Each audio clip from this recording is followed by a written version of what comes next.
Did you know for almost 3,000 years the ancient Egyptian mummification process remained a mystery? From its wrappings to its burial, nobody, not even the best archaeologists, could unravel the mysterious oils and chemicals used in the 70-day ritual. But all that has changed, thanks to a 2,700-year-old ancient Egyptian burial workshop. Scientists have unlocked the ancient secrets of the mummy, and trust me, it'll blow your mind. Hello and welcome to Historia Hub, where we uncover ancient secrets that will leave you spellbound. Today we delve into the enigmatic world of Egyptian mummies, the fascinating science behind the wrappings. So let's get right down to business, shall we? In ancient Egyptian mythology, the body of an expired person had to be preserved so the soul could reanimate and inhabit it in the afterlife. However, this was difficult to achieve since the internal organs began to decay a few hours after expiration. The Egyptians tried many corpse preservation methods, but failed until they started burying their corpses far away in the dry, hot desert. They quickly realized that the bodies took a long time to decay because the extreme heat in the desert slowed down the growth of bacteria, which accelerated decay. Alas, they were excited. Finally, souls wouldn't wander aimlessly in the afterlife. But there was one problem. Though the sweltering desert temperatures delayed decay, it heavily shrunk and discolored the body, making it difficult for the souls in the afterlife. Yes, I know what you're thinking. The absolute last thing you want is to jump into the wrong body for all of eternity, right? However, if you've watched our video on the weird practices of ancient Egypt, this certainly wouldn't surprise you. If only the Egyptians could find a way of preserving the skin, making it look as close to its original form as possible, the souls would be happy. Then an idea struck them. Maybe if they removed the internal organs and found a chemical that would control the growth and spread of bacteria on the skin, then they would achieve their aim. And thus began the enigmatic process of what is known today as mummification. Thanks to this process, scholars can study ancient Egyptian mummies and tell exactly how they looked when they were alive. The mummification process evolved over time from a simple procedure that took only a few hours to complete to a complex 70-day process shrouded in complete mystery. The quality of the procedure depended on who was paying. If the deceased was from a wealthy family, they could afford the complex process that would preserve the body for thousands of years. However, a poor family might be able to afford mummification that would only last a few years. All the types of mummification were performed by specially trained priests who had to know the right rituals to perform and the exact prayers to be made at each stage. The expensive process took about 70 days to complete and involved removing all the internal organs that sped up decay. The brain was the first organ to be removed. Hook-like instruments were passed through the nostril into the head to pull out bits and pieces of the cerebrum. It was a laborious activity that took hours to complete. I'm already getting a headache.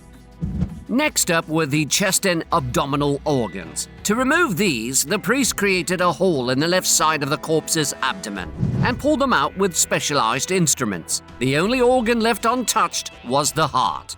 The ancient Egyptians revered it as the motor of the body, the center of intelligence. Thus it was untouched. After the removal of the internal organs, the priests cleansed the body with water and then said some prayers to the gods.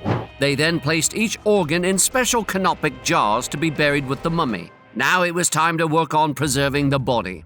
To do this, the corpse was covered in natron to absorb all the moisture that would hasten the rotting process. The embalmers also placed packets of natron inside the body to remove all internal moisture.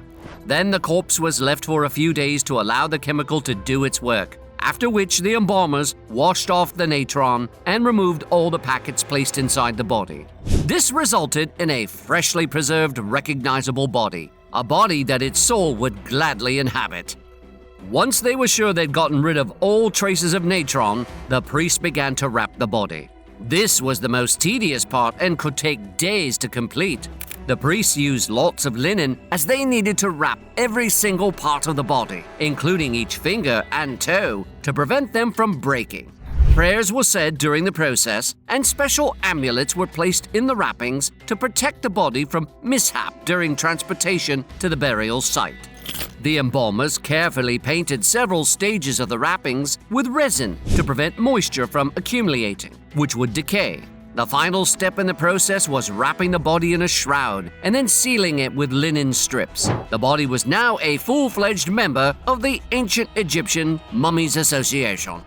You too can become a fully fledged member of our society by hitting the like button and subscribing to our channel. And don't forget to turn on those notifications for more interesting videos just like this. Now that you've joined the club, let me regale you with the rest of the story. The mummy's tomb was an essential part of the burial ceremony, without which the deceased could not pass on to the afterlife. So the tomb was decorated with scriptures of deities and retainers who would serve their master in the afterlife. The priest painted the walls with prayers and rituals to guide the soul through the journey onto the next life. Food, furniture, jewelry, and clothes that the mummy would need in the next life were also added. Yes, the ancient Egyptian afterlife was a party.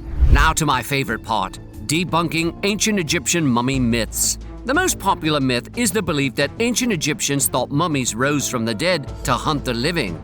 This myth was popularized by Hollywood and the Mummy movie franchise starring Brendan Fraser and Rachel Weisz. Although they made our childhood exciting, that is, of course, if you were born in the 1980s and early 90s, the movies were far from what the ancient Egyptians actually believed. According to Egyptian mythology, mummies were prepared for life after death, and once the souls crossed over to the other side, they had no business with the living. They never came back to haunt the living. Oh, and if you believe that mummification was unique to the ancient Egyptians, you've been fed a myth. Several ancient cultures across the globe had mummification rites that were eerily similar to the Egyptians.